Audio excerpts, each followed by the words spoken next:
paper magic will survive like the heat death of the universe, and will... Oh, it's a smuggler's copter. Would you like to crew this? And then it crashes because they don't understand arithmetic. All your cards belong to me. 2 minutes into macing him in the eyeballs, I switched to pepper spray. He's like, it's all right, refreshing. And went back to the mace. Magic is dying. I'm done. Selling everything. I might be a hoarder. And yes, I don't have the crayons or glue to explain this to you right now. What, are you gonna die twice? Oil will be worthless before magic cards will. well, okay, Dr. Man. That's Mr. Dr. Professor Jason. Hello, everybody. Welcome back to Brainstorm Brewery. I'm Corbin Hostler, joined as always by Jason Alt and DJ Douglas Johnson, who, look at this. I'm in shock. I got through the intro on the second try this time. Well, we're a professional podcast. We've done almost 500 episodes of this show. Don't tell me how close we are. We've probably done more, actually. It's definitely been more because there was four episodes of 100.09 or whatever. Plus all the bonus content we made, the trivia contest, Christmas episodes, the brain bites, the spicy gummy bear stuff. Man, we've made some content. Yeah, we sure have. And the great thing, it's not illegal. No one said that we weren't allowed to make a bunch of content. yeah. So And here's the thing, though, Jason, since you enjoy making content so much, you now have the opportunity. You do. I didn't you love say it. that. In fact, there's nothing you enjoy more, and that is why Wizards has your back, and they are releasing a whole new round of Commander Precons with Commander Legends 2: Battle for Baldur's Gate. Remember that last set that came out? Yeah, they did that. Either. They didn't. I wasn't consulted. I do think that Wizards should just like hire me on retainer to tell them to stop printing cards. Yeah. Just tell them no. Just it doesn't have to be a formal thing. Like just like I'll just like send them a text. You could do that job They remote. could get a Honestly, button. you Yeah. don't have to You get like a big red button and it just brings you on and says, "No, that's stupid as fuck. Don't do that." Not even no, just like, hey, slow down, maybe. You know how much content you were going to release over the next year? What if you spread that out over 2 years so everyone didn't hate themselves? Got it. That said, we do have a lot of cards from Battle for Baldur's Gate. It looks like the set itself was less powerful than the first go around with Commander Legends. Yeah, I didn't see any Hull Breachers or whatever in the set. That said, the average power level was very high, and the average power level of the precons is even higher. Starting with a round of D20 Dragons. I don't know, Jason, what are your thoughts on just what you're looking at from a commander perspective here? What can we expect? If you were going to print Big Dumb Dragons, you can't pretend that you didn't print enough efficient staples to make EDH inevitably turn into a thing that approaches CEDH. Mm-hmm. Like, you can't print cards like Dockside Extortionist and expect people to pay 9 mana for a dragon that does something. Okay, that's yeah. Like, I think it's getting harder to build Battlecruiser because people are opening up precons with like insane staple stuff, and it just. Well, hear me out, Jason. Hear me out. Look, when I look at the D20 Dragons in particular, they range from, they're all 6, 7, 8 mana or whatever. And a lot of my friends in Magic groups were like, how powerful these are. These are great, blah, blah, blah. And I'm like, yeah, but they cost 7 mana and they have to do combat damage. That card is terrible. They could say win the game and that card was bad. Because you're right. Like, yeah. So they're cool. So but that's why I think there is a lot of value in playing the precons against each other, which sounds crazy to EDH players, right? They're like, no, EDH is where I customize. It's where I play my proxy cards that, I got from like my friends who make content, it's where I use my tokens and stuff. It's where I get to play my playmat. Like, playing the precons against each other isn't the EDH experience I wanted. But in terms of having like a table that isn't tilted right out of the box, playing the precons against each other is great. And then those 7 mana dragons are great. Like, you start to see the really expensive, dumb stuff work again. Like, remember when Lurking Predators was a staple, and now people are like, I can't spend my whole turn playing a Lurking Predators, even though you probably get like an average of 1.5 creatures per turn cycle for free. People just aren't interested in paying like 7 mana for big stuff. you tap out to play a big enchantment, and then someone just like Nature's claims it, and you're like, Nature's claim, Nature's claim. What is this, vintage? It's I played this game ever with my Tovolar deck last week, and a friend at one point neglected to attack me early and said, "I feel bad. He's playing a combat damage deck." Like, yeah, I get that sentiment. But then later, they were getting beat down by my combat damage deck, and they tried to use some removal spell they felt comfortable about. And I was like, oh, okay, deflecting SWAT. And they're like, oh crap, I guess I have to do this. Force a will. And I'm like, oh, that's cool. I have Veil of Summer. And it was like, yep. You're playing Veil of Summer in That's Commander. where we're at. yeah. It was so No wonder good. you don't think a It was 7-mana so dragon is good, good. right? Like you're playing vintage. Exactly. And Corbin slotted in Veil of Summer expecting to counter a Skullstorm with it. That's the thing. Yeah. No, we are far past the Skullstorm days. Skullstorm, good meme, not a scary commander card in 2022. But in 2016, it was I don't know. I terrifying. added it to decks to troll you, and like it's legitimately fucked people pretty bad when I cast it. So When you build a deck around Skullstorm, Skullstorm's pretty good. yeah, But yeah, but you know what? That was an enjoyable, fun game of Commander. But yeah, you're absolutely right. I don't care what a 7-mana dragon that has to do combat damage says. You know? that's why we need to make CEDH admit that it's its own format. And I get it. The parasite can't live outside the host, so they're reluctant to do that. But my God. I mean, But I think most people in the CEH community agree with that sentiment. Like, I think it's I the think people what that people make the rules. say is if you get rid of CEDH, then the people will still complain about the competitive end of casual Commander. And I don't think the split is a good idea because casual players can't handle people playing competitive Magic. It's that CEDH players have a different goal, and they shouldn't be beholden to our ban list because all they do is complain about it. So go have your own experience, just, it's a separate format. Have your own ban list and go nuts, enjoy, Yeah. but like, To me, the worst thing is don't create a situation where people like can't even play an 8-mana card. And I'm not saying that people need to play worse battle cruisery Magic. I'm just saying that like the vintage staples in the format and the printing of new really efficient like legacy playable cards in EDH precons all lends itself to a situation where the format just gets too fast to play the dumb stuff, and then you're just 100 card legacy. I mean, I'm a very big fan of playing precon pods, like, and just treating Commander as a board game, because like I just, it's so hard to fine tune a format to where 4 people, like a micro format to where 4 people are content with each other and know each other's takes a power long level time. and everything about it. There was that one. There was a thread on Twitter recently that I really agreed with, and I'll link it to JJ to put it in the show notes to put on the video feed. But like, it basically just describes how like that just conceptually is so difficult of playing Commander with randoms, and like just even the concept of just playing at a command fest with like people you don't know. Yeah. That's the It's whole reason I so- came up with 75%, because like you don't need to tell someone how to build their deck to play against their playgroup. The playing against the playgroup tells you that. But like trying to thread the needle where you can sit down at a table and your deck's not going to stomp a new player, but you're not going to like just lose on turn 3 to a CDH deck is really tough, and it's gotten tougher. I also think that just while we're on the subject, the entire discourse around, is this deck competitive casual? Is it CDH casual? It's just the most, as Jason would say, it makes me want to take a nap, right? It's just the most ridiculous conversation. That conversation happens and has to happen everywhere because Magic players have to distill everything down because everyone wants something different. And when your format is based around having 4 people play, it's just ridiculous. All of these it goes back to the power level scale at command fests. It's all terrible. Your deck's a 7.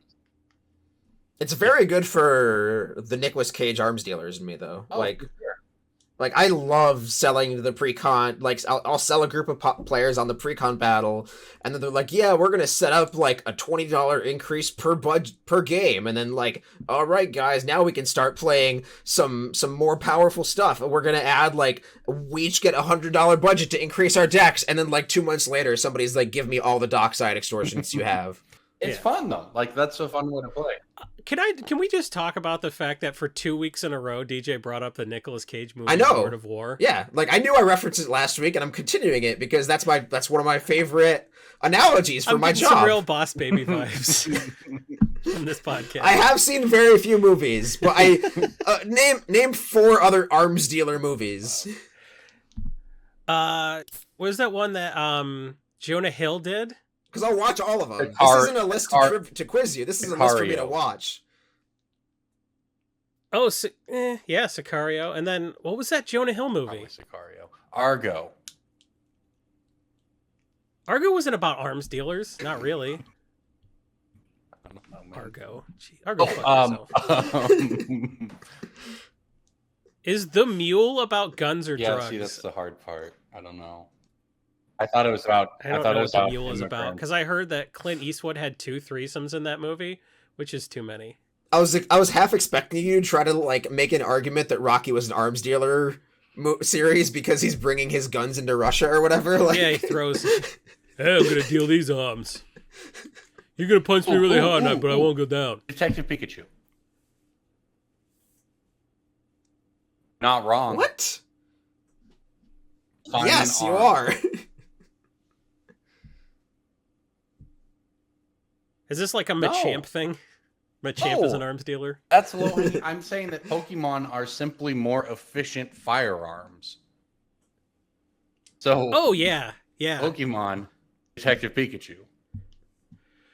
In a lot of ways, Pokemon is like a right-wing. Like literally, DJ. Yeah, DJ. Everyone. Jason's right. It's like, hey, we're not going to regulate Pokemon. If you regulate Pokemon, only the criminals will have Pokemon. So what if everyone had a Pokemon? Only a good guy with a Pikachu can stop a bad guy with a Pikachu. Right. Exactly. The point of that movie is that the bad guy is trying to make the most efficient weapon possible and named it Mewtwo. Like, yeah, it's just an arms dealer movie. An arms dealer series. The movie like Speed? The entire series of Pokemon is Ash trying to obtain better, more efficient killing machine weapons. That's true. He does. He goes to Alola and he gets that Z-Link or whatever, which makes him even more powerful. He did it. Yeah. I know some things about the Pokemon TV shows because I have a 6-year-old. Right there with you. Breaking Bolt time. Breaking Bolt time. Break. Oh, yeah, Breaking Bulk. There's so much good stuff. It's a pick. Breaking Bulk. The end. All right, it is time for Breaking Bulk, and we want to give a shout out to our sponsor, mtgstocks.com. Of course, you usually hear this pitch at the end of the show, and this time I'm hitting you with the pitch at the beginning because you should go to MTG Stocks, check out their premium content, which includes all the tracking and inventory management, and really, if you want to keep up on the latest available trends and everything else going on in the world of Magic pricing, MTG Stocks is the best source on the planet, which is where we get all of our Breaking Bulk picks. So, AJ, why don't you go start it off? We'll do the easy first. I don't know if mine will be an easy one to guess. It is a red Fallen Empires rare. You're fired. Is it Corbin? You said it'd be easy. Is it Goblin? No, Goblin Wizard was the dark. There's like 10 red cards in Fallen Empires, and it's probably a card I thought was uncommon. So, is it an orc? No. It's a goblin. Yes. Org. Is that the name of the card? Org? No, it's not org. Org or Ock? No. Goblin Churgeon? It is not Goblin Churgeon. It does have Goblin in the name. I don't know those rarities. Is it Goblin Shrine? Goblin It Warrens? is a reserved list card, which is presumably the only reason it is worth $1.50. Because it's a reserved list I rare don't from know the Fallen answer. Empires. But my sorting machine picked it. It is a card I would have never picked out of bulk, but I skimmed through the sorting machine batch today, and I was like, what is this card? And then it's okay, it's $1.50, There you go, I whatever. guess. Wait, did I get it? No, it does have Goblin in the name, though. The kite? It is a Goblin Flotilla. Oh, Flotilla. Oh. Yeah, it's got is- Island Walk. That's it why is it's a- worth money. 3-mana 2/2 with Island Walk.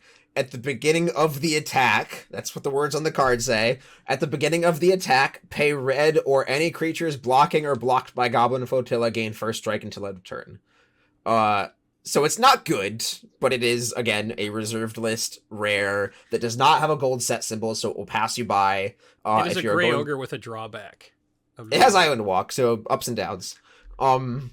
If you're going through Fallen Empire's bulk, people will have picked out all of the Night Soils and all of the other fungal blooms and what have you, but Goblin Flotilla will still likely be in there, and they'll likely be heavily played, but you should still pick them out just in case. Just Because in they're case. reserved list Sure, rares. why not? I kind of want to collect Goblin Flotilla now because it's just the perfect encapsulation of like how they thought a creature had to have a drawback if you gave it anything. Yeah. A 3-mana 2/2 Goblin is like not great. It's Goblin Hero. But then it's like if we add Island Walk, we have to put an insane drawback on it. We can't just give our rare an upgrade over a common. Are you shitting me? And now they're like, yeah, all creatures are 4-mana 7/7s with trample, lifelink, hexproof. It's ridiculous. Okay, I'll go next. Corbin? I have a modern card. One of the more shocking modern cards I think you'll find. It's a Dark Ascension common. Is it No. Undying Evil?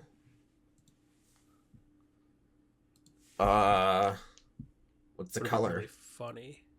Dark Ascension? What's the color? Green card. It is Young Wolf?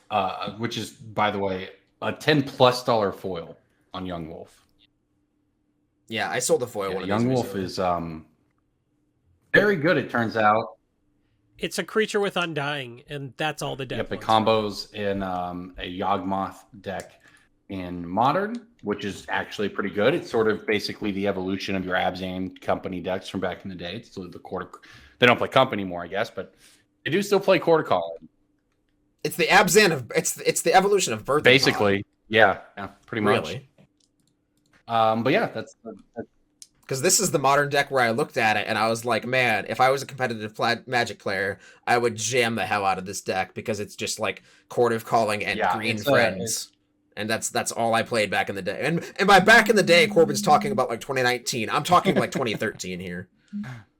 something like that anyway. Yeah, but it's a pretty good one. Jason, what do you got? I have a green card that has 2 printings. It is originally from Zendikar. It is common. Green Zendikar Common. Colony Heart Expedition? No. I didn't- Does that that have was my that first printing? thought. I think it was in a Commander Precon, but I'm trying to Makes remember. sense. Green It's a good card. I Zendikar, like you Colony say? Heart Expedition. Harrow? No, you said originally printed in Zendikar. Harrow was Invasion. Good save. Harrow was not Uh, originally in Zendikar. What was Harrow originally in Tempest? Invasion. Tempest or Invasion? Oh, What it was, were the it was Zendikar printed way before mechanics? Invasion. Then Tempest. I'm trying to yeah. remember. Landfall. Lots of Landfall different Kicker. kinds of So is kicker. it Vines of Vastwood? Everything was kicker. I didn't say it had kicker. But is it Vines of Vastwood? All right. It is, but like you didn't get there. You made a logical leap that I didn't support. I with always what forget said. Vines of Vastwood has And I kicker think- because like that card is never not kicked. Yeah, Vines of Vastwood costs 2 mana. Like no one's playing Avoid The Fate beauty, in their deck. and I don't know where the Infect deck sits in Modern these days or whatever, but the beauty is that Vines of Vastwood often did sometimes work as an Avoid Fate when you needed it to. That's why one of the reasons why it was so good. Yeah, It's a messed up card. It's $2, and It has like Unkicker. It's a 2-mana can card that you can unkick it, unkick. Yeah, right. for- You can downgrade it. All right, there you go. So before we move on, I wanted to touch on another set of cards in Commander Legends too.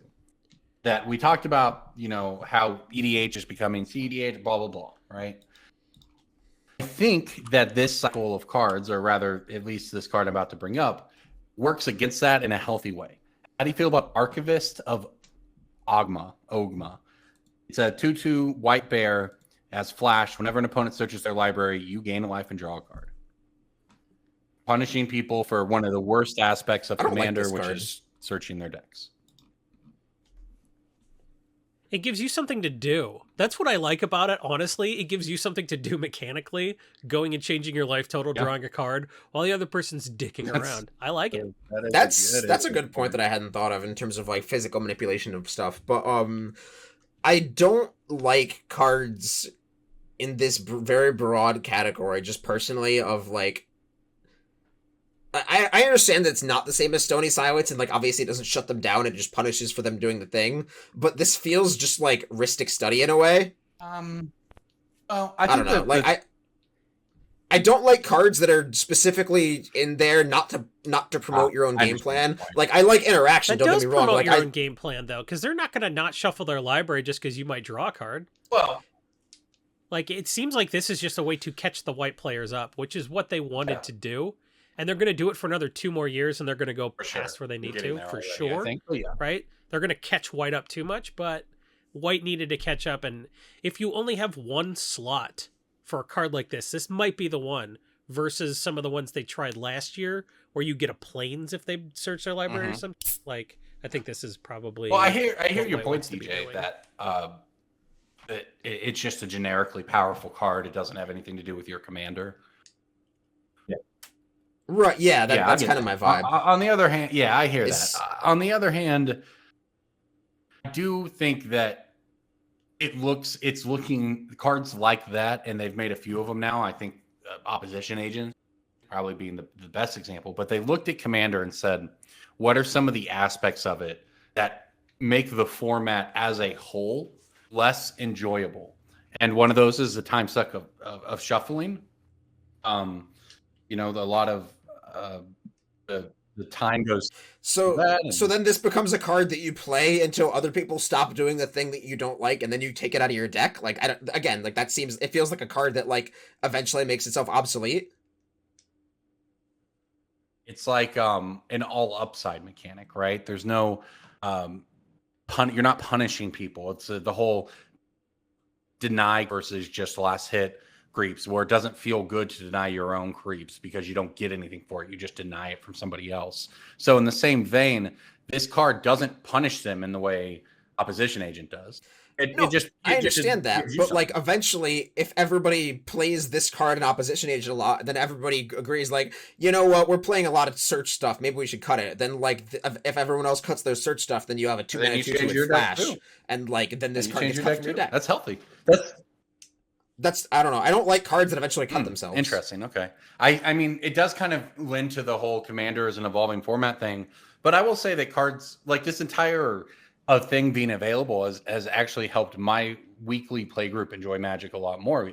Opposition Agent in our meta was super healthy, and now everyone just checks. Like Jason's point, none of us cut our fetches or our tutors, say, but we do play them a little more judiciously now, and we look if people have Opposition Agent mana open, and when people do Opposition Agent, you get God, and that's, you just kind of live it. And I do kind of, at this white card in particular, in sort of the same way. If you go to fetch and they flash this thing out and get a card, you go, okay, well, yeah, maybe I'll consider not fetching as much in the future, or wait to do it differently. And that just keeps the gameplay evolving, which I think is key for regular play groups. It's also part of what makes it so hard for walking into a command fest, though.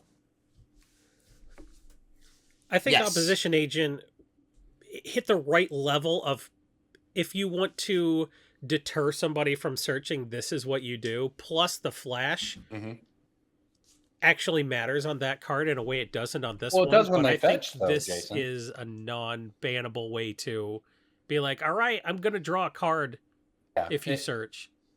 But not, I have to physically pick up your deck, where 90% of Magic was played over webcam Yeah. for 2 years after that card was printed. Like, I think this is in a much better spot, even though mechanically it And they're feels really like it making might be people similar. think about their land fetches, that's for sure. You know, it used to be occasionally I'd play Shadow of Doubt in a deck to get people, right? And that would always feel good. But now, you know, between the Opposition Agent, there's, I don't know, cards like Archaeomancer's Map, and just a bunch of different cards that make you think about things that used to be sort of, you'd never had to do that automatic, right? So I think that designing on this layer, which kind of works differently in a 4-player game than it would in a 2-player game, has made Commander a deeper format, but at the same time contributed to all the problems. So I don't know. I thought it was an interesting discussion. That's why I brought that card up. I will say one deck that I've always wanted to make but never been able to. When I first started playing Magic, I really wanted to build around the cards Psychic Surgery and Psychogenic Probe. For those who don't know, they're both cards that punish your opponent for shuffling, and it's kind of the same way. And Psychic Surgery is like whenever an opponent shuffles, it's like you look at their top 2 cards, you can exile one and put the rest back. And I always wanted to build a deck where you'd like play black cards like Sadistic Sacrament or Memoricide or Cranial Extraction, and like slowly take apart their entire deck with things like the what's the black epic card from Saviors? Never-Ending Torment or something? Yeah. Like, I always just wanted to like take apart somebody's entire deck piece by piece and be like, okay, you have lands left, I win. Like, that was a deck that I always wanted to build. And like, so the one part of Archivist of Ogma that I like is the idea of like forcing them to shuffle with weird like scheming symmetry kind of effects, where it's like, hey, do the thing so I can do the thing again. I like that. It's so funny. Your favorite epic is Eternal Torment or whatever, and I like Eternal Dominion, which you get to take a card out of their deck. I'm going to hit you all with the other cards in this cycle here. These names are all terrible, by the way, but Aboleth Spawn. It's a fish horror. It's a 2/3 for 3 blue creature with flash. Ward 2. The ability is whenever a creature entering the battlefield under an opponent's control causes a triggered ability to trigger, you may copy it and choose new targets. That is... Yep. I'm I didn't realize 100% this was a about cycle. that. That's a That pretty rules. good one. I like that.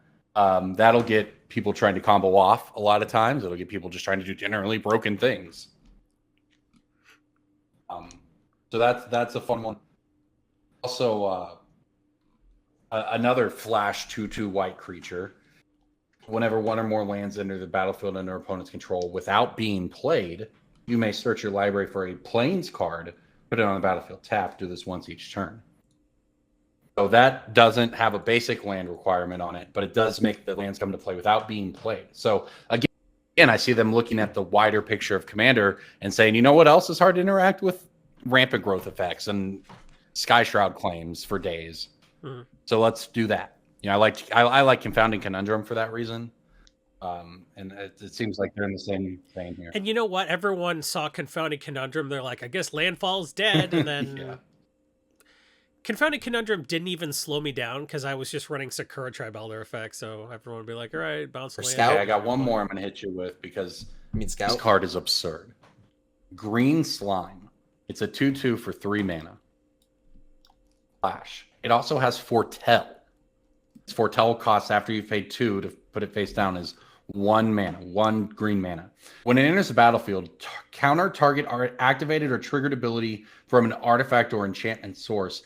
If a permanent's ability is countered this way, destroy it. I mean, this entire cycle is just off the charts, but in a good way, I think. You know? Yeah. I liked Manglehorn, right?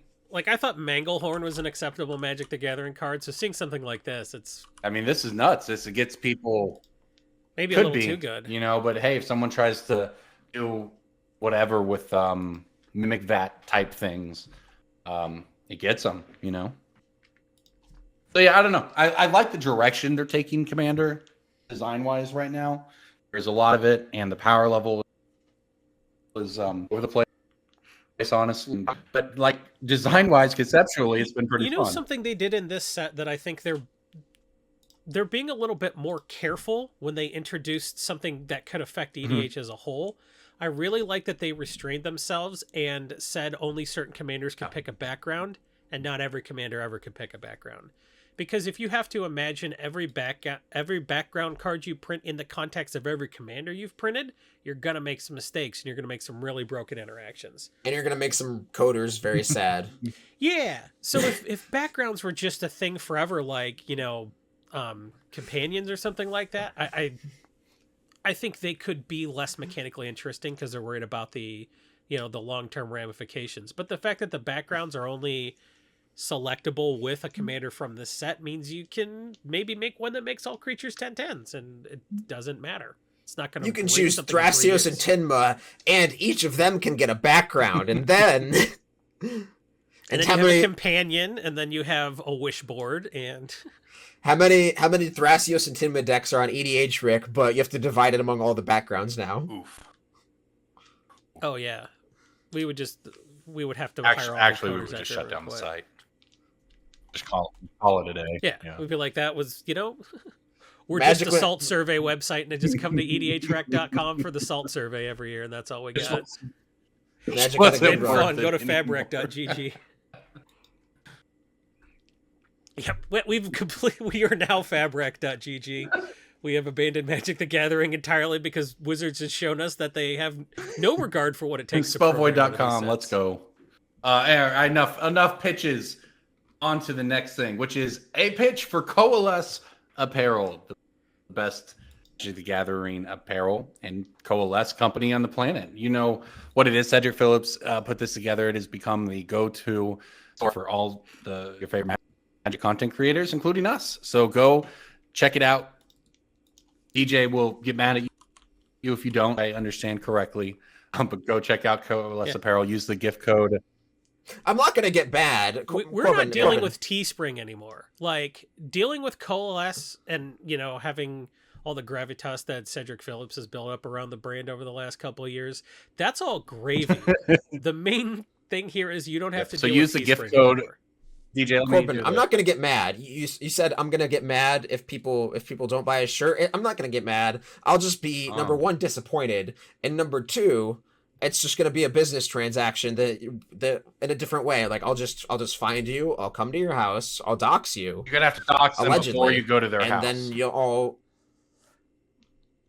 No. Doxing is revealing, right? Doxing is when you tell everybody where they live. Yeah, I can find it out. That's not doxing. Yeah, doxing he goes to their house, and then he live What is it when going you to their house on personally Facebook, and that's how he does. Look up somebody. By the way, use the gift code Brainstorm Brewery on the website. But what is it when you personally look up and creep on someone's home address, but don't share it? Stalking. That's stalking. Doxing is when you post their documents or docs online. Yeah. I'm not like I'm open. I'm not saying you have to buy one of our items.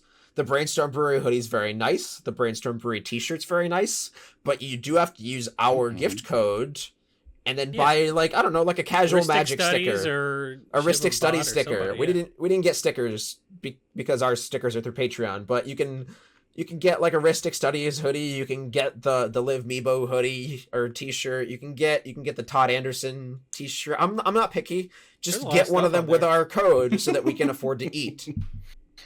Do you want Corbin to starve to death? I mean, yes, but do you want Jason? That'd be really funny. I don't think it would, man.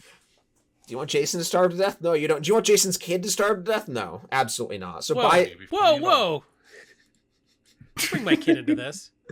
Also, I would definitely eat my kid if we were starving. So, just so you know, I thought about it already. What if you fed yourself to them? Wouldn't it go a lot further?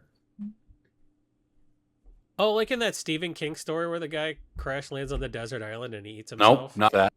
Yeah, I was more just saying maybe you take one for the team. Exactly like that. Exactly like that. I think I saw it in a Saw movie. You think you saw it in a Saw movie? There have been so many Saw movies. I could see them all blurring together. Corbin's Saw experience is like my Rocky experience. Hostel and I've all seen the other two Saw movies, and knockoffs that's anyway. You know, too many. You know what the best Saw movie was? The movie True. 7. That is true. Right? Like, Saw is just a Kirkland brand 7, and I 7 is a great movie. I will for die sure. on that hill. Will you eat yourself on that hill? I will feed myself to my kids. There you go. There you go. Good fathering. On that hill. Apparently that- people think we make enough money on this Patreon that splitting it 3 ways will save my family. Patreon.com/BSB. Please and thank you. Just buy a casual Magic sticker, if anything, and then wear it to Command Fest Richmond, which I will be at. Just make sure you use our gift code. Buy one of everything. there you on go. the site. You're supporting everybody. You Go like, find and DJ nobody at you Command Fest Richmond. I will be at DreamHack Dallas, and then I'll be in Vegas after that. I will be at GP Jason's gonna be at Seattle. GP Seattle. My wife wanted to play a Pokemon Go thing, and I was looking at the dates, and I was like, "Oh shit, we're accidentally going to be in When is Seattle that? for GP Seattle." So When is we'll be that, at GP though? Seattle. I don't know. Oh, I mean, just like what month? There you go. July? GP July this summer. Like July 20, the weekend. That'll be of your first GP 21st, I think? in Oh, 3 years, 4 years. 2 years, baby. We're still calling them GPs, by the way. Yeah, Of course. MF and MF. Well, there you go. If you're in Seattle, you want to catch Jason out, and I can tell you it is a rare appearance for him. So, I don't know how long your wife's going to Pokemon Go and how that works out for you, but you'll probably get at least play a game of Commander. Oh, I told her to buy me the $25 pass for the Pokemon Go event, but if I don't do it at all, then we wasted $25, which is fine. Yep. What is the Pokemon Go event? Is it like You have to pay $25 and Yeah, then is it play like with your the- own phone. I'm bringing my own phone. bringing the my last own handful of Pokemon Go players getting together to have one last, I don't know, whatever it is Pokemon Go players do in 2022? I You kinda miss what miss the world Pokemon was Go. like the summer of Pokemon Go. Yeah, Yeah. Yes, we all do. less terrible. That was a magical time. It was still pretty terrible, but less terrible. Anyway, 2022 is going to be great. I mean, 2016, but even before November, that was the year where like all the celebrities died, right? That was like the precursor. That they were the canaries in the coal mines. was Harambe.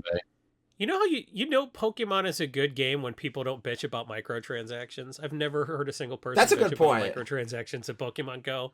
But I was like, man, I can't believe this game's free as I spent another $25 on Lucky Eggs. I definitely had to collect everything in that game and was once I hit the limit on bag size. Well, You once had I to maxed constantly out buy the storage storage space space. they let you buy, that was when it became a problem. Wait, you maxed out the Easily, storage yeah. space they let you buy? Jesus, you had your own server. So my experience with that game was that I used my school email because I was still in college at that time. And for some reason, because it was like a .edu account with some weird way they set it up, it wouldn't let me buy things on the game. Weird. Like my email just wouldn't work when I would go to the store. So I was a free to play player locked by my school, and so I didn't. All right, I end up logged spending into any money Pokemon Go. My bag space is We know because you don't have headphones in and we heard the 23.50. music. We know. I don't know if you can get more than that now. 2350 Slots. what? Slots. That's how many Pokemon. Oh my he has. goodness, man. Just send some. Your Professor Oak is bored as hell right now. He's like, today's the day some Pokemon come to my computer that I can catalog. And Corbin's like, no shit, I gotta spend another $15 making my box bigger. I didn't put any money into the game though. I just played a lot. Don't you have to? No, you didn't have to put money in. We're limited on the number of raids you could do per day. That was it. You know what I did is that Google survey thing where they ask you questions and then you get money. That you Oh can yeah, spend is that on still a games. thing? I used to do Oh, those and yeah, they stopped popping up. I used to do the daily Bing questions. It was like answer like 10 questions or do like 10 searches on Bing every day, Yeah, and you that's get like fun. Microsoft points. Yeah. So I would just like spend those on That the was good Microsoft thinking store. on this. I don't know if any of those are still a thing, but occasionally it's like Now YouGov is still going and that Google survey is still going. I still do both of those. yeah, that's a nice deal. YouGov is a good one. You do it for like 6 months and you get a $50 Amazon gift card, which is actually a super terrible deal. Yeah, but it's like the thing is it's like sorting, it's like picking bulk, right? Like you find it. Yeah. It's like I would have spent that 5 minutes on Twitter and instead exactly. I'm making a non-zero amount. It's like, yeah, you know, sitting in the car, you're taking a nap, so you're just killing time on your phone. That's what that stuff's for. There you go. Listen, Brainstorm Brewery. You get all the finance tips about how to make an extra $5, whether that's picking your bulk or. It's so funny that we're like, yeah, we make enough money from our Magic the Gathering stores that it's our full-time job. And also we churn like we're broke. We're just addicted only to value on value. the It's not table. even like... I'm just like, you're telling me I could dick around on my phone and get like a $50 I'm Amazon doing gift card every quarter? I'm doing a clinical I'm study. super into that. Starts this week. You're in person? What are you, a I mean, college it's student? $100 a visit. There's 8 visits. We don't leave value on the table. I How thought many about selling my plasma Yeah, the just to problem get with away the from my plasma family for 2 selling, hours. because I thought about that too, and you can make some money, is that I don't like needles.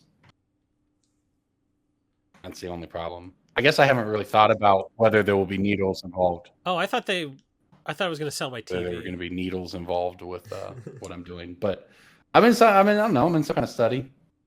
I'll get some kind of money. Some kind of study. It'll be fun. It'll be an experience. I've got tomorrow is my first one, so I'll report back next week, let you know how it went. Corbin's gonna get MK Ultra. And it's gonna be great. I don't know what that means. I don't know what that means. Is that where What? you get mind controlled? Yeah, that's what they were trying to do. They're trying to use That's what LSD magic to cards mind are control for. people. Look, this is a real conversation I saw recently. Someone I know went to someone and asked for advice about the price of a magic card, specifically Ledger Shredder, one of the more expensive and popular new cards. Oh my And god. Someone that, I know. Somebody. Yeah. That person told them, no, I think hey, it's a standard rare, it'll go down. But we're entering a new time in Magic because, as we actually know, we have $8 expressive iterations. That's a thing. And Ledger Shredder is actually going up above $20. But this is how you know that despite that, being given bad advice and taking it and losing money, that person then turned around and bought Ledger Shredders from the person who gave him the advice. So look, if you want, From the person who gave him the bad advice. It's like, don't buy now. These will go down. Oh, they actually went up? I'll buy them from you now. Crazy. that's how Magic works. But I think that kind of Stockholm syndrome exists in the community at large. We That's get the to the thing. I point think where people Wizards just are like, openly. Corbin, I we don't agree. leave value on I the agree. table, right? The people here at locally talk about how they think they've bought and sold me the same cards multiple times, and I'm like, yeah, you have. That's okay. It's good that you admit it. That way you don't feel bad about it next time. Corbin has a thing where he's like, yeah, everybody's cards are mine and they just don't know it yet. But like, that's also true I for understand you Corbin's feel cards that being way. mine. I'm trying to get rid of cards, but we're not there yet. They're currently sitting in someone else's basement, attracting water. I understand. I'm patient. I understand. Look, if the I don't want to get to where I have to sell these to DJ because then I feel like such a lazy sack of shit prompts me to do some work on them. That's all for the better. Don't leave value on the table. I'll take my motivation where I can get it. So thank you, DJ. Appreciated that. That's all I am is a motivational poster to Corbin. Sell me your cards. It's just a penguin. And it says sell me your cards. Advice It's a animals. picture of an meme. octopus. It's like, why do you let your office keep flooding? But look, we should talk about this. Ledger Shredder is over $20. It's from Streets of New Capenna. It dominated at the set championship online, and it's over $20 in paper. I don't know what to make of all these expensive standard cards. $20 for a rare in a standard legal set is unheard of. But like, no one's drafting this set. We're done with New Never even Capenna. started. It's over. New Capenna is last week, and no one's busting packs. So like, where the Ledger Shredder is going to come from? if no one's I'm very drafting curious this to set? find out if it's look, no one's drafting anything because each set's out for 2 weeks. Like I think a lot of that has moved online. Whatever, right? But is it that? Is it the lack of a GP circuit for vendors to buy cards? Is it no one opening packs? Is it just a bunch of people buying it? Is it the power creep? And then, I don't know. It's So all of those factors. It's all of the. I don't think we need to pick out one factor because all of those things are happening all at once and they all have an effect. Also, like the odds of getting like those new Capenna cards from set booster packs are lower than draft booster packs, and nobody opens draft booster packs because if you're buying something to crack, then you do set boosters, and if you're buying something to like draft, then you do draft boosters, but nobody's drafting. So like it seems that it's changed, sort of like the math around what we've come to expect. So looking at new Capenna, Ledger Shredder's $20+, but at Rare, there are 1, 2, 3, 4, 5 lands, as you'd expect, all over $5. Unlicensed Hearse over $5. Professional Facebreaker almost $5, and that card is absurd.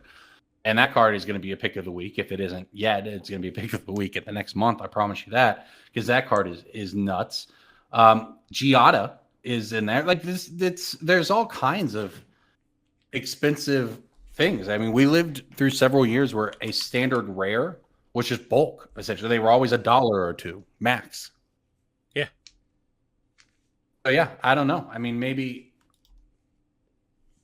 And that was a good 2 months of drafting the card. That was GP, so people could, pay $1.50 on a $2.25 card just to have it in stock. Like, there were lots of mechanisms for price competition. And now it's sort of like you have people reluctant to race to the bottom on TCG Player because they don't have time to monkey with their prices because they're already pricing all the cards from the new set already. Yeah, you're right. It's all the above. DJ, what do you think? So one other thing about Ledger Shredder is that there's one of these cards every like 2 to 3 years. There's like a Walking Ballista or like a Hangerback Walker or like some kind of multi-format rare staple that's just like very, very good. And like when we started this podcast or like 10 years ago, and by we I mean Jason and Corbin, and by Jason and Corbin I just mean Corbin.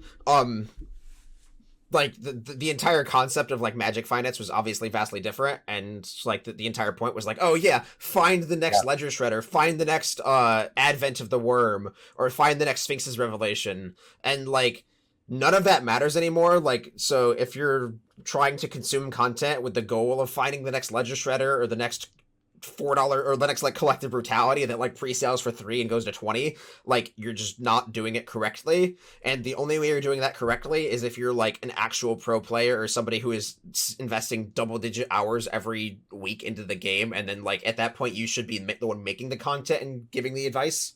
So like if you're the person who's putting 12-hour days in figuring out that Ledger Shredder is the next $20 card before everyone else, then like you should be the one trying to capitalize on that and not listen for somebody to tell you what card to buy.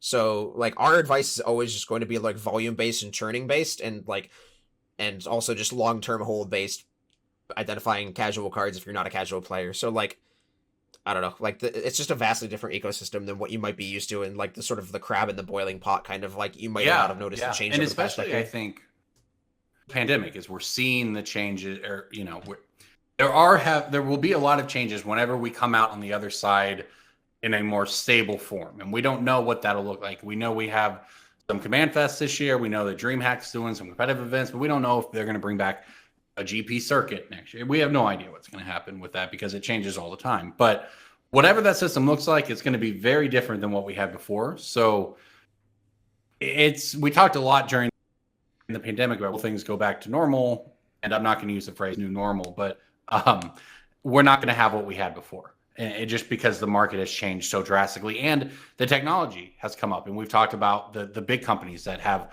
massive volume and to set up price walls on cards and all of this stuff.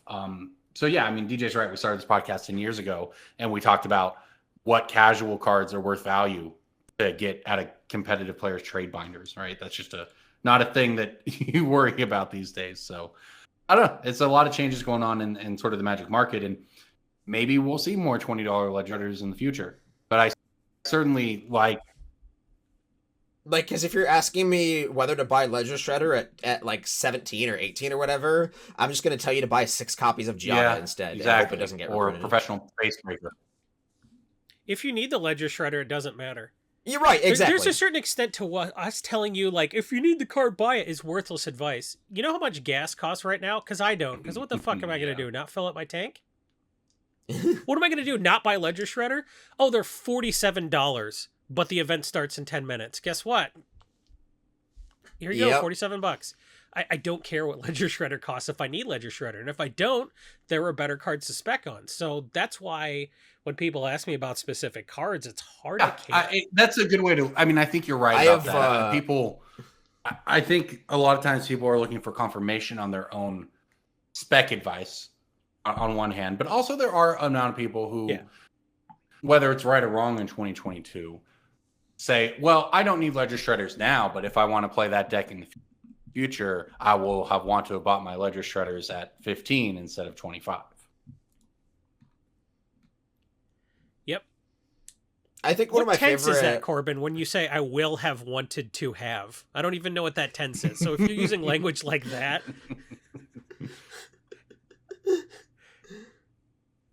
I could conceive of a future where you're wrong because I retroactively. You know what? Whatever I said, I'm confident it was grammatically correct. How about that? No, it wasn't. That's the point. I think one of my favorite lines to say when people are asking me for spec advice is, "I think you've made your decision already." Is like, they're like, "Should I buy ledger shredders? They might go up," and I'm like, "I don't think they will," and they're like, "Yeah, they will," and I'm like, "Then why'd you ask me? Go buy them." Like, it's the same as like people will ask me for deck advice when they're that's one way to look at it. What is in it for me to have a person ask me about a card? Because the only time I've ever been like, "Nah, I don't think that card will go up," I get dunked on if I'm wrong, but no one like thanks me if I'm right. So it's just like, I don't want to answer your finance questions for There's free. a social currency value and like a brand equity value to that, right? Like, but the risk isn't worth it if there's no upside. It's just like, either I maintain like the facade that I know what I'm talking about, or I prove that I don't. But there's nothing in it for me. Let it be known, if you go to twitter.com/Chosler and ask me for advice, I will give it to you.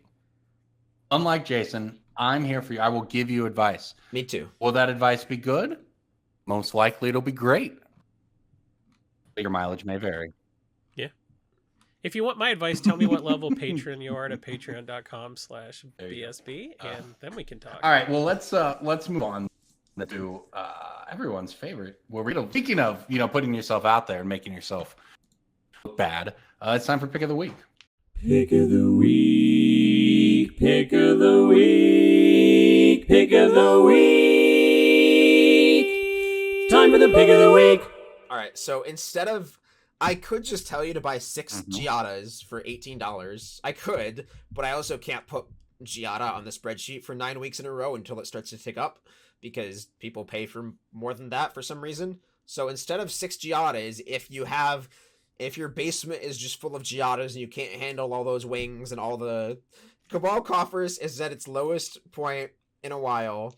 I think we picked it a couple months ago after it was in MH2 and went down to 20, but it still hasn't gone up yet, but I have not lost faith in that card. I think Cabal Coffers will eventually go back up. And this is not a buy a brick of them pick. I think this is the lowest point Cabal Coffers will be. If you picked it at 20 and now you're annoyed at me that I went to 17, wait, my bad. But if you haven't picked up your Cabal Coffers and you decided to wait a little longer, I think now is finally the turning point. I've checked out the graph on MTG stocks. The average listed price, which is the median, which is kind of a null number now, has basically stayed the same around 20, but the market price went from 20 and now dipped down to 16, and now it's starting to creep up to 17. So that little 20-16-17, that's that little start of the roller coaster. I think so too. Also, I didn't know this card wasn't $100 anymore. Wasn't it like $100 last summer? That? It was $100 before MH2. That was last summer. We talked about it after. That was last MH2. summer, right? So any shock you have? Oh, time is so hard. I'm with DJ. It's a great pick at this price. What I really mean by that is I remember when it was very expensive not that long ago, and I would not have expected it to have dropped this far. So I do agree with you. It looks like. I mean, it's been 20 for close to the year. Yeah. I mean, it was expensive. It was expensive because there are like more foil New Capenna mythics than there were Yeah, I guess so. uncommons. Like, Yeah. Right? Because this card came out in MH2 almost a year ago today. Almost a year ago today, Jesus. MH2 came out in June of last year, and this card started at 30. Man, June 35, was a year it ago? crept down to 20, Oh, man. and it's been 20 for a while. June was a year ago, huh? Who knew? Yes. Who knew? MH2 was a year ago. Clearly. A Feeling year? like Jason. Almost. Yeah. Oh my goodness. 12 months, 365 days. My 20 life is 27 slipping sets. away. Yeah, no kidding. 27 sets ago. All right, I'm going to hop in next. Speaking of cards that look like they have a very appealing graph on mtgstocks.com, Inferno of the Star Mounts. It's a mythic dragon from AFR. It started off, over 10 mythic dragon, blah, blah, blah. 6 mana, flying haste, can't countered. 1 red fire breathing. When its power becomes 20 this way, it deals 20 to any target. So weird, derpy dragon, but hey, it's got flying haste, can't be countered, and it's a mythic from a set that I don't know if the Inferno of the Star Mounts is some kind of D&D thing, but it might be. But the card has climbed from $4 to $5 over the past month or two, and I think that the $5 point right now is as low as it's going to go.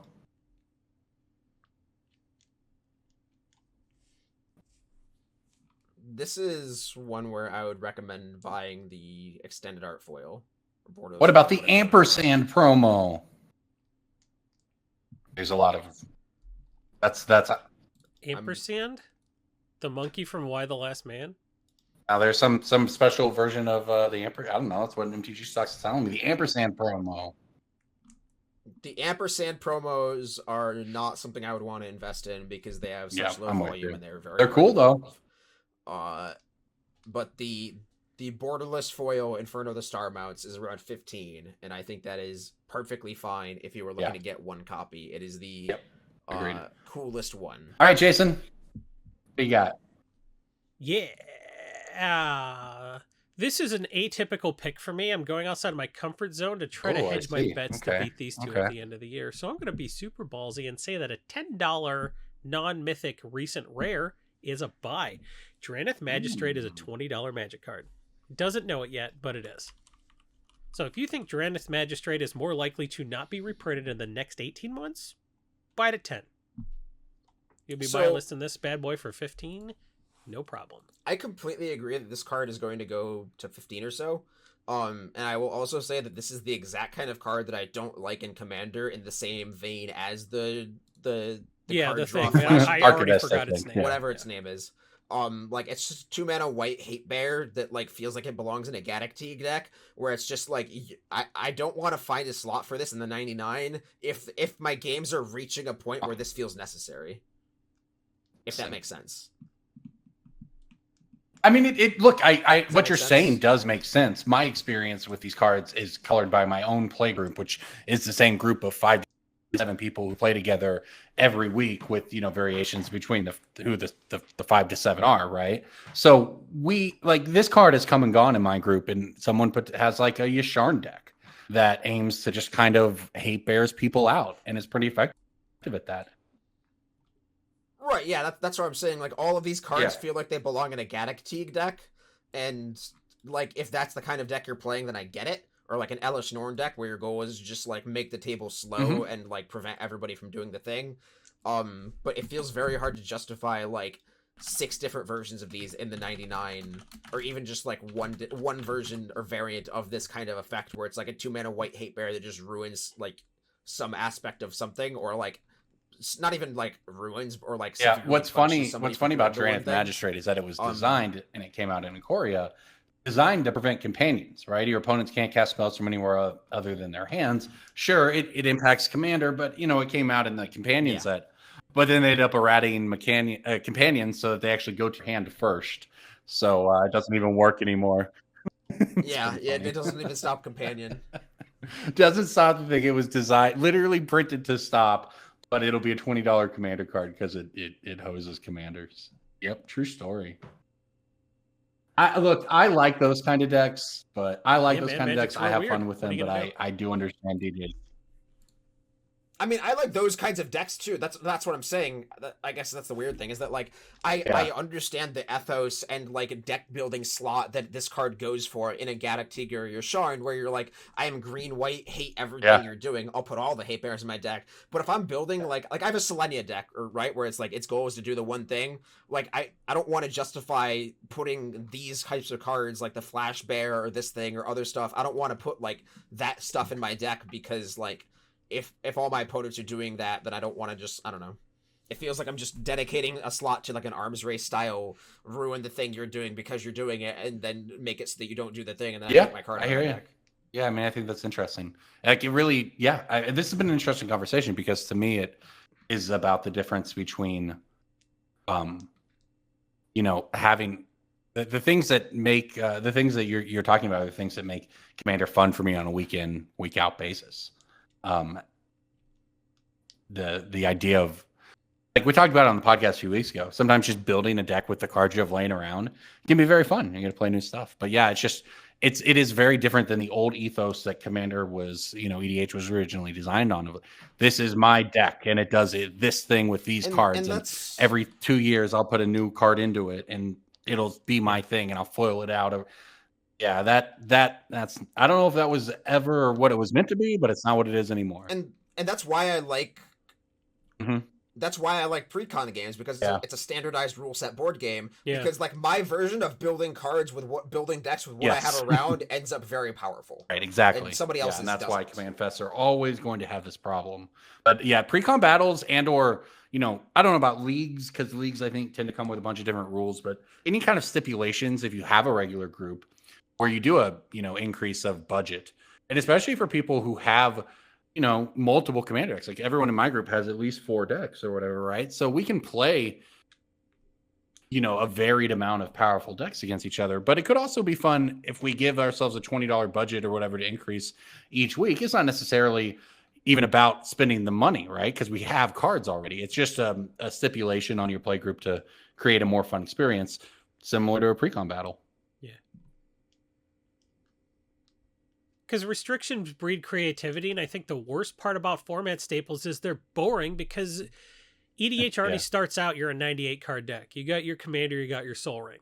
What are the other 98 cards? But cards like Dockside Extortionist turn it into a 97 or 96 or 95 card format, and that's boring. That's why people, if you have a certain amount of decks, it's just like, I'm just going to build the thing. This commander does a thing. I put the cards for the thing in there. I put the format staples. I'm done. People like doing restrictions like budget or something like that because you get to be creative and you don't have to worry about like your casual like Guildgate pile not being able to power through a Drannith Magistrate. So I get that people are imposing these restrictions just to keep the format fun. And it's so hard to like find the exact I guess like note or like tune that other people are building to when you're going for like a wacky gate thing. It's like I'm building wacky gates, you're building something else that's like still a brew, but you're also playing like 10 staples, so it's not. And like I don't know, it's so hard to find that perfect little tuned power level that like I'd rather just do something else entirely. And what's interesting too though is that Wizards has done a really good job on the design front of creating commanders that do interesting, unique things and putting some amount of cards around them to support them, but then they'll go ahead and print a Hull Breacher, you know? So they undo some of their own creativity by just amping the power level up on some stuff. Like I picked Jeweled Lotus as my pick of the week recently because like it's Jeweled Lotus. And that feels kind of bad. Yeah. Like Yep, 100% agree. But look, what I've been telling people about Commander right now is that all the cards are broken and it's really fun. So if you like that, you like the direction of Commander. All right. Well, I think that just about wraps it up for this week. Hey, any shout outs either of you want to toss out there before we head out? It's been a while since anybody's sent Jason a beverage for him. True. Yeah, a couple people sent me more than one, but it didn't feel super fair to like shout somebody out 6 times. And also the guy that sent me the best beer, I don't remember what they asked me to shout out. But hey, I drank my own beer today, and I don't want to do that anymore. So please send me a beer, and I'll shout out your whatever on the podcast. The cost of shipping and retail for whatever's at your local brewery is very True. cheap ad space compared to what It's an insane deal, and I'm surprised more. Go tell them about take me it. up on it. But thanks to everybody who did send me a beer. I like when you tell me, hey, here's a beer I like. I hope you like it too. That's a social thing we're doing together. All right. Well, everybody, thank you so much for listening to Brainstorm Brewery. We'll see you next week.